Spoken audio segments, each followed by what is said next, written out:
ராகு புக்தி எதுவும் பண்ணாது. ஆனால் நம்ம ஜோதிட நூல்களில் சொல்லியிருக்கக்கூடிய மிக கடுமையான ஒரு பலன்கள் எல்லாம் நிறைய இருக்குது.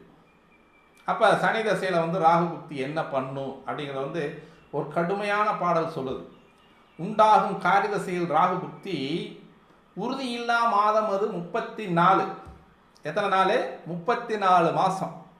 34 மாதம் அப்படின்றது வந்து கிட்டத்தட்ட 2 வருஷம் 10 மாதம் 6 நாள் உண்டாகும். அதாவது வந்து உண்டாகும் காரிதசை ராகு புக்தி உறுதியில்லா 34 மாதம் ஆகும். அதுலேயே வந்து கொண்டாகும் நாளதுவும் 6. அப்போ 2 வருஷம் 10 மாதம் 6 நாள் அப்படிங்கிறது வந்து சனி தசையில் ராகு புக்தி அப்படின்றத நம்ம பார்த்துக்கணும். இதில் என்னென்னா, இந்த கொண்டாகும் நாளதுவும் 6 ஆகும், அதில் கொடுமையுள்ள பலனை குறித்து சொல்கிறேன் அப்படின்னு சொல்லுது.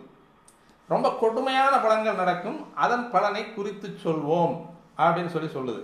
அப்போ இதை பார்த்த உடனே என்ன ஒன்று நம்மளுக்கு பயம், ஐயோ சனி தசை நடக்குது, அடுத்து ராகு புக்தி வரப்போகுது, ரொம்ப கடுமையாக இருக்கும், வந்துடும் பயம், கண்டிப்பாக வந்துடும். அப்போ அந்த பயம் வரும்பொழுது நம்ம என்ன பண்ணுவோம் அப்படின்னா, நம்மளோட இயல்பு வாழ்க்கையை மறந்துடுவோம். அதில் அடுத்த பாட்டில் அது என்ன சொல்லணும் அப்படின்னு பார்த்தோம்னா, விண்டான வியாதியுடன் வியாதி காணும் அப்படின்னு சொல்லுது. விண்டான விட்டு போகிறது, மிக கடுமையாக வரக்கூடிய ஒரு வியாதி. அந்த விண்டான வியாதியுடன் வியாதி காணும், விதமான சரீரம் அதில் மேக ரசம் உண்டாகும் அப்படின்னு சொல்லுது. அதாவது விதமான சரீரம் அதில் மேகரணம், அதாவது வந்து மிக கடுமையான வியாதிகளை உருவாக்கக்கூடிய ஒரு அமைப்பு அப்படின்னு அது சொல்லுது. இது ஏன் இவ்வளோ கஷ்டப்படுத்தி சொல்கிறாங்க? அதாவது வந்து சனிதசையில ராகு புக்தி அப்படின்றது வந்து இவ்வளோ கடுமையாகவும் கொடுமையாகவும் இருக்கும் அப்படின்னு சொல்லுது. துண்டாகும் சரீரமது இரு பிழவாய் போகும், துன்பமுள்ள நாளதுவே சாவாகும் அப்படின்னு சொல்லுது.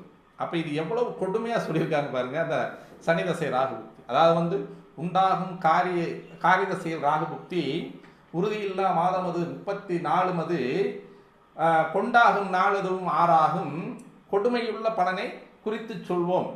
அதே மாதிரி வந்து விண்டான வியாதியுடன் வியாதி காணும், விதமான சரீரம் அதில் மேக ரணம் உண்டாகும், துண்டாகும் சரீரம் அது இரு விழவாய் போகும், துன்பமுள்ள நாளதுவில் சாவாம் அப்படின்னு சொல்லுது. ஏன் இவ்வளோ கடுமையாக சொல்லியிருக்கு அப்படின்னு பார்த்தோம் அப்படின்னா, நமது பாரம்பரியம் அப்படின்னு சொல்லக்கூடியது வந்து கொஞ்சம் நம்ம முன்னோர்கள் வந்து கடுமையை செஞ்சுருந்தாங்கன்னா மட்டும்தான் உங்களுக்கு அந்த சனி தசையில் ராகு புக்தி அப்படின்றது வந்து மிக கடுமையாக இருக்கும். ரொம்ப தெளிவாக புரிஞ்சுக்கணும், தெளிவாக எடுத்துக்கணும், பயப்படணுங்கிற அவசியமே கிடையாது.